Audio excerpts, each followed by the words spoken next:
नमस्कार दोस्तों, स्वागत है आपका इस एक और नई वीडियो में। जितने भी यंग एडवोकेट हैं जो कि इस फील्ड में आ रहे हैं, ठीक है, उनको एक चीज थोड़ा मालूम होनी चाहिए। जैसे इसमें दो मामले चलते हैं, सिविल और क्रिमिनल। ठीक है, तो दोनों के इसमें स्टेजेस मालूम होनी चाहिए। नए नए जितने भी यंग एडवोकेट आ रहे हैं उसमें, तो उनको अभी ये स्टेजेस पता नहीं होती। ठीक है, तो इस वीडियो में अपन इस स्टेजेस की ही बात करते हैं कि जब आपको कोर्ट में किसी भी स्टेज के बारे में अगर ऐसा बोला जाता है कि फलानी फलानी जो भी फाइल है वो इस स्टेज में है, तो आप उस स्टेज का नाम सुनते ही आपके दिमाग में घूम जाए कि हाँ यार, ये इस चीज में है।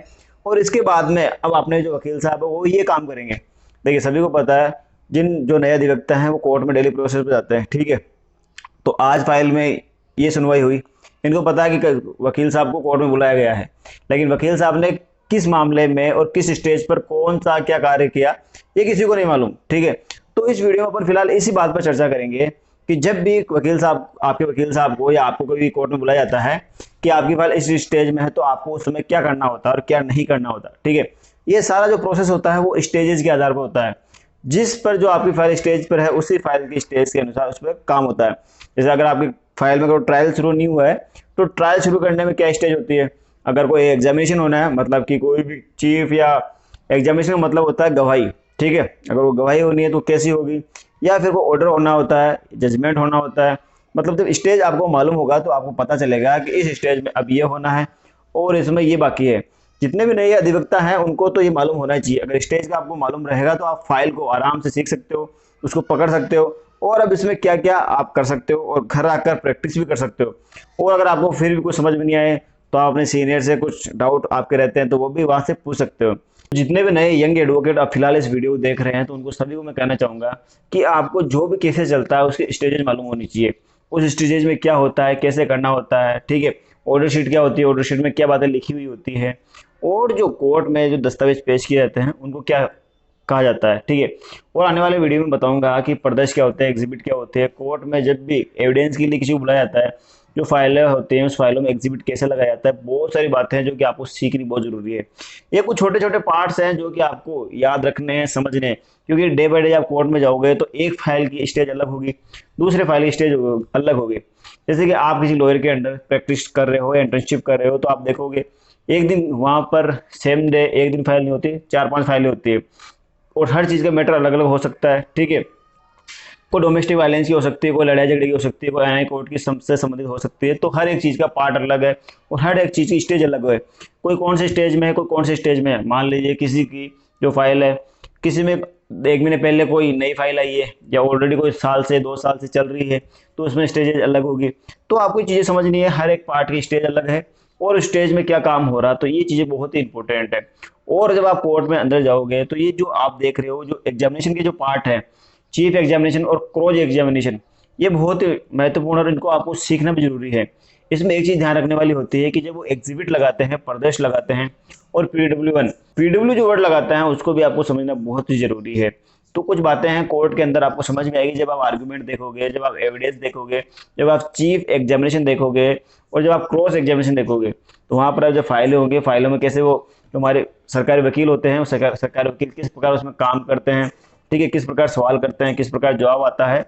तो ये कुछ चीजें हैं जो कि आपको कोर्ट प्रोसेसर के अंदर ही सीखने को मिलेगी। ठीक है, तो फिलहाल जो जितने भी नए यंग एडवोकेट है या नए अधिवक्ता हैं जो मेरे मेरे चैनल से जुड़े हुए हैं या नए हैं जो उसको अभी देख रहे हैं, तो सभी से अनुरोध है मेरा, इस चैनल को आप सब्सक्राइब कर ले, वीडियो को लाइक कर दे, और आने वाले नई वीडियो के लिए इसके नोटिफिकेशन को ऑन कर ले, ताकि आपको हर एक नई अपडेट मिल सके। और कोशिश करूंगा आपको डे बाय डे कुछ नया सिखाने की, ताकि कोर्ट रूम के अंदर और कोर्ट रूम के बाहर दोनों ही चीजें जब आप सीखोगे और एक चीजों को मिलाओगे तो आपकी समझ पहले से बेहतर होगी। तो बिना देरी के मैं आपको ले चलता हूँ अपने बोर्ड पर, जहां मैं आपको समझाऊंगा कि आप एक कंप्लेंट दायर होने से जजमेंट तक के बाद का जो अपील और रिवीजन तक का प्रोसेस है वो कैसे होता है। चलिए चलते हैं।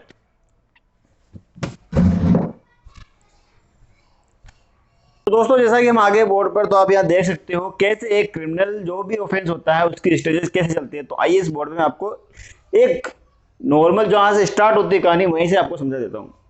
तो सबसे पहले आप देख रहे हो यहाँ पर एफआईआर। सबसे पहले होता है कोई क्राइम। ठीक है, जब कभी भी कोई मान लेके चलते हैं ए कोई आदमी है, ठीक है, जो कहीं पर कुछ भी कोई चोरी लूटपाट या कोई भी लड़ाई झगड़ा करता है, ठीक है, तो जो भी इससे पीड़ित होगा वो करेगा पुलिस में कंप्लेंट। ठीक है, इसके पुलिस में कंप्लेंट करते हैं, इसके नाम की होगी एफआईआर रजिस्टर्ड। ठीक है, अब जब भी पुलिस थाने में कभी कोई भी वो एफआईआर दर्ज होती है तो पुलिस करती है उसकी इन्वेस्टिगेशन, जांच पड़ताल। मामला संज्ञेय होते ही जांच पड़ताल के बाद पुलिस करती है तुरंत उस व्यक्ति को अरेस्ट। सबसे पहले हो गई एफआईआर रजिस्टर, जो कि पुलिस थाने में होती है। पुलिस थाने में एफआईआर रजिस्टर होने के बाद में पुलिस शुरू करती है इन्वेस्टिगेशन को, जांच पड़ताल को। ठीक है, मामला कॉग्निजेंस स्थिति में होते ही पुलिस करती है उस व्यक्ति को गिरफ्तार, अरेस्ट। ठीक है, पहली स्टेज होती है आपकी, जब भी कोई क्राइम होता है कहीं पर भी तो पुलिस उसकी एफआईआर नोट करती है। एफआईआर नोट करने के बाद में वो इन्वेस्टिगेशन चालू करती है। इन्वेस्टिगेशन चालू करने के बाद में वो करती है उस व्यक्ति को डायरेक्ट अरेस्ट। ठीक है, अरेस्ट करने के बाद में अब पुलिस क्या करेगी, उस व्यक्ति को संबंधित थाना का जो भी कोर्ट लगता है उसके साथ जो मजिस्ट्रेट होता है 24 घंटे के भीतर भीतर, आप सभी को पता है 24 घंटे के भीतर भीतर, यात्रा के समय को छोड़कर 24 घंटे के भीतर भीतर पुलिस उस व्यक्ति को पेश करेगी नियर बाय मजिस्ट्रेट के समक्ष। ठीक है, अब जब पुलिस उसको नियर बाय मजिस्ट्रेट के समक्ष पेश करेगी तो वकील वहां पर लगाएगा उनकी बेल एप्लीकेशन। ठीक है, तो कई बार जो चोरी के अपराध होते हैं या दूसरे जिसमें बरामदगी करनी होती है वहां पुलिस लेती है रिमांड। ठीक है, रिमांड में वो कहते हैं कि हमें इनसे और पूछताछ करनी है, या अगर कोई चोरी का माल है वो बरामद करना है, इससे रिलेटेड कुछ पूछना है या किसी कहीं और जाना है तो इस व्यक्ति को साथ लेकर जाना, तो इस स्थिति में पुलिस मांग सकती है रिमांड।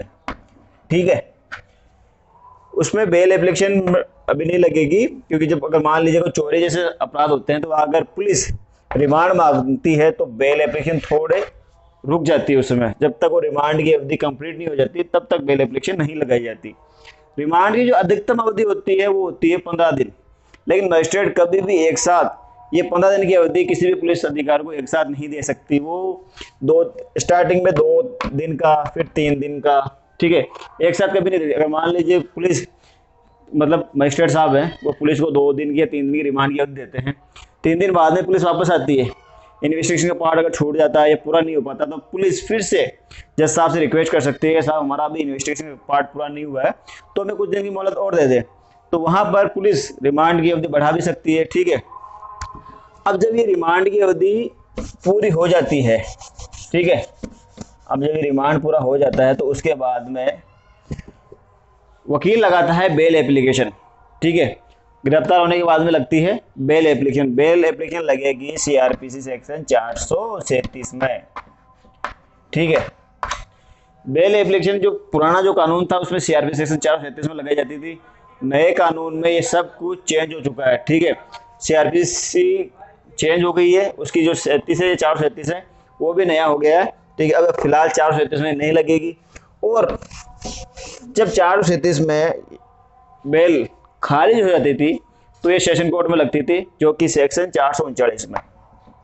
ठीक है, अभी आप कंपैरिजन देख सकते हो, पुरानी जो आपकी सीआरपीसी है और जो आपकी भारतीय नागरिक सुरक्षा संहिता है उससे आप कंपैरिजन देख के आपका जो भी एक्ट आता है उसमें वो नया एक्ट उसमें जुड़ जाएगा। ठीक है, अब आप देख लीजिए एप्लीकेशन, बेल एप्लीकेशन लगी सीआरपीसी सेक्शन 437 में लगेगी म्युनिसिपल कोर्ट में, और ऊपर का जो एडीजे कोर्ट होता है, सेशन कोर्ट होता है, उसमें लगेगी 439। वही अगर सेशन कोर्ट से भी वो जमानत अर्जी खारिज हो जाती है तो उसके बाद में लगेगी हाई कोर्ट, और हाई कोर्ट में भी इसी में 439 में ही वो बेल एप्लीकेशन वहां पर लगेगी। ठीक है, अब वो कंप्लीट समझा देता हूँ। अरेस्ट करने के बाद में बेल एप्लीकेशन लगेगी। ठीक है, बेल एप्लीकेशन पहले लगेगी 437 सीआरपीसी में, वहां से अगर मंजूर हो जाती है तो डायरेक्ट अपन आगे आते हैं, वहां से अगर मंजूर नहीं होती है तो 439 में। ठीक है, सेशन कोर्ट में, सेशन कोर्ट से अगर खारिज हो जाती है तो लगेगी फिर हाई कोर्ट में 439 में। ठीक है, यहाँ अब बेल हो गई, तो बेल होने के बाद में अब पेश होगी चार्जशीट। ठीक है, बेल होने के बाद में होगी चार्जशीट पेश। चार्जशीट को अपन मैं बता देता हूं आपको, बेल के बाद में पेश होगी चार्जशीट। ठीक है, चार्जशीट को अपन अंतिम आवेदन पत्र बोलते हैं, आरोप पत्र बोलते हैं, फाइनल रिपोर्ट बोलते हैं, ये सारे के सारे चार्जशीट के नाम होते हैं। ठीक है, चार्जशीट पेश, बेल के बाद में चार्जशीट पेश होगी। चार्जशीट में आपके सारे इसमें सब कुछ बायोडाटा दे रखा होता है, जिसमें 161 के बयान, अरेस्ट मेमो, जांच पड़ताल जो भी हुई, जो भी गवाह है, जितने भी गवाह है, जहाँ जहाँ से आए हैं, ठीक है, सारा कुछ इसमें चार्जशीट में दे रखा होता है।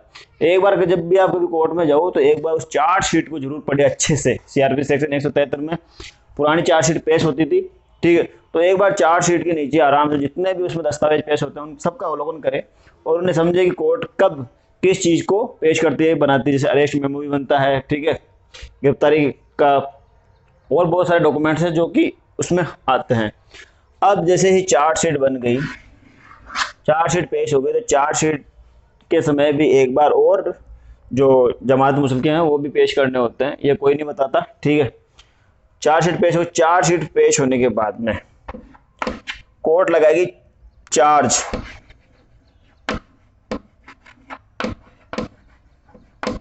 फ्रेम करेगी। चार्ज फ्रेम क्या होता है, देखिए, जब कभी किसी ने भी कोई ऑफेंस किया है, चार्जशीट पेश हो गई, तो जो मजिस्ट्रेट साहब होते हैं वो चार्जशीट को देखकर कि क्या इसके ऊपर कोई ऑफेंस, कोई धारा बन रही है, नहीं बन रही है, तो चार्ज फ्रेम उस पर करेंगे। सारा कुछ चार्ज लगाया जाएगा, आपने ये अपराध किया है तो आपके इस अपराध के लिए आप पर ये धारा लगाई जा रही है, ठीक है। चार्ज फ्रेम जब लग जाता है तो उस समय चार्ज फ्रेम में आ गई। चार्ज फ्रेम के समय जो विक्टिम होता है, सॉरी विक्टिम का जो अक्यूज होता है, उसे पूछा जाता है कि भाई आपको ये अपराध स्वीकार है या नहीं है, ठीक है। अगर अपराध स्वीकार नहीं होते तो वे कहते हैं आरोपों से इनकार करता हूं, अन्वीक्षा चाहता हूं, ऑर्डर शीट होती है, वहां लिखकर अधिकतर मामलों में यही होता है कि जो भी अक्यूज्ड है, जो भी अपराधी है, वो अपराध स्वीकार नहीं करता, वो ट्रायल जाता है कि भाई साहब आरोपों से इनकार करता हूं, अन्वीक्षा चाहता हूं, ये वहां से लिखवाया जाता है, ठीक है। चार्जशीट के बाद में, जो चार्जशीट के बाद में जो चार्ज फ्रेम होता है उसमें लिखा जाता है कि आरोपियों से इनकार करता हूं और अन्वीक्षा चाहता हूं, तो वो ट्रायल में चला जाएगा। वहीं अगर वो कहता है कि हाँ साहब मुझे अपना जो जुर्म है वो स्वीकार है, तो वहीं से ये जजमेंट में चला जाएगा, ठीक है। ये जितने भी प्रोसेस होगी वो सब खत्म, चार्ज फ्रेम के बाद में डायरेक्ट जजमेंट पे आ जाएगा। अब जैसे चार्ज फ्रेम हो गया, चार्ज फ्रेम के बाद में जो कहानी स्टार्ट होती है वो होती है ट्रायल की। अब होगा ट्रायल शुरू। ट्रायल को बोलते हैं उसको, उसका बचाव का जो है अधिकार वो दिया गया है, मतलब अब वो अपने बचाव के तौर पर क्या कर सकता है, उसे ये जो सुरक्षा है वो अधिकार वो दिया गया है कि भाई ट्रायल अब आप स्टार्ट करो, अब आप अपनी बेगुनाही साबित करो। आपकी जो वकील साहब है उसमें यहाँ आपके वकील साहब की काबिलियत आपको इंसाफ दे जाएगी, ठीक है। अब ट्रायल में जो एविडेंस होते हैं, एग्जामिनेशन चलते हैं, उसमें तीन प्रकार के चलते हैं वैसे तो, लेकिन अधिकतम तौर पर दो ही करते हैं। अब एग्जामिनेशन में एक चलता है आपका चीफ और एक चलता है आपका क्रॉस एग्जामिनेशन। चीफ कौन चलता है, जो आपका पब्लिक प्रोसिक्यूटर, जो मतलब कि आपके पता है आपको लॉ का अब्यूज होता है, तो गवर्नमेंट वकील होते हैं वो सरकार की तरफ से पैरवी करते हैं, जिसने शिकायत दर्ज कराई, जिसने एफआईआर रिपोर्ट देते उसकी तरफ से सरकार होती है, ठीक है। और जो मुलजिम होता है, अभियुक्त होता है, उसकी तरफ से प्राइवेट, डिफेंस में एक लॉयर होता है जो प्राइवेट होता है, ठीक है। तो जो चीफ, जो मुख्य एग्जामिनेशन कराता है वो कराते हैं गवर्नमेंट सरकारी वकील, ठीक है। जहां कोई सरकार, जिस पार्टी में सरकार है, ठीक है, उस पार्टी में चीफ कौन कराएगा, सरकारी वकील। और क्रॉस एग्जामिनेशन कराएगा जो भी अभियुक्त का या मुलजिम का जो भी वकील है वो कराएगा क्रॉस एग्जामिनेशन, ठीक है। जब ये दोनों स्टेजेस आपकी पूरी हो जाती है तो उसके बाद में आपकी आती है डिफेंस एविडेंस, ठीक है। मुलजिम से पूछा जाता है भाई हमारे एग्जामिनेशन तो खत्म हो गए, अब तुम्हारा कोई बचा है तो तुम भी कोर्ट में पेश कर दो, ठीक है। आपको डिफेंस एविडेंस प्रस्तुत करने का समय दिया जाता है, ठीक है। आप उस समय डिफेंस एविडेंस प्रस्तुत कर सकते हो। अब आपकी जब एग्जामिनेशन कंप्लीट हो जाता है, डिफेंस एविडेंस खत्म हो जाता है, उसके बाद में चलता है आर्गुमेंट। अभी तक जितने भी बयान हुए, जितने भी क्रॉस एग्जामिनेशन, चीफ एग्जामिनेशन, जितने भी कुछ भी बना, जितने भी प्रदर्शन लगे फाइल में, उन सब पर आपके वकील साहब और सामने वाले वकील साहब करते हैं आर्गुमेंट, ठीक है। जब आर्गुमेंट की प्रोसेस पूरी कंप्लीट हो जाती है फिर चलता है उसके आगे जजमेंट। निर्णय पे बात आ जाती है कि हाँ अब निर्णय में या तो दोष सिद्ध या दोष मुक्त, ये दो चीजें चलती है। दोष सिद्ध में भी अपील हो सकती है, रिवीजन हो सकता है, दोष मुक्त में भी अपील हो सकती है, रिवीजन हो सकता है। जब आपका फाइनल आर्ग्यूमेंट हो जाता है, और फाइनल आर्ग्यूमेंट के बाद में जब जजमेंट हो जाता है तो जजमेंट के बाद में जो सेवा बचती है वो होती है अपील और रिवीजन की। ठीक है, आज जो आपने बोर्ड पर सीखा ये एक बार आप कोर्ट में जाकर पूछोगे, ट्राई करोगे और जानोगे तो आपकी नॉलेज इंप्रूव होगी। आपको लगेगा कि आपने कुछ ना कुछ नया सीखा है, और ये नॉलेज ही आपको इंप्रूव करेगी, और एक दिन आप खुद एक स्वयं के एक अधिवक्ता बनोगे। ठीक है, अपने सीनियर से जुड़कर आप जो काम कर रहे हो, सीख रहे हो, जैसे कि हर एक जो सीनियर है वो कभी जूनियर हुआ करता था, वैसे ही आज एक जूनियर कभी सीनियर होगा। तो इस चीज़ का हमेशा ध्यान रखें, सीखते रहे और सिखाते रहे। मिलते हैं आपसे एक और नए नेक्स्ट वीडियो में, तब तक के लिए धन्यवाद।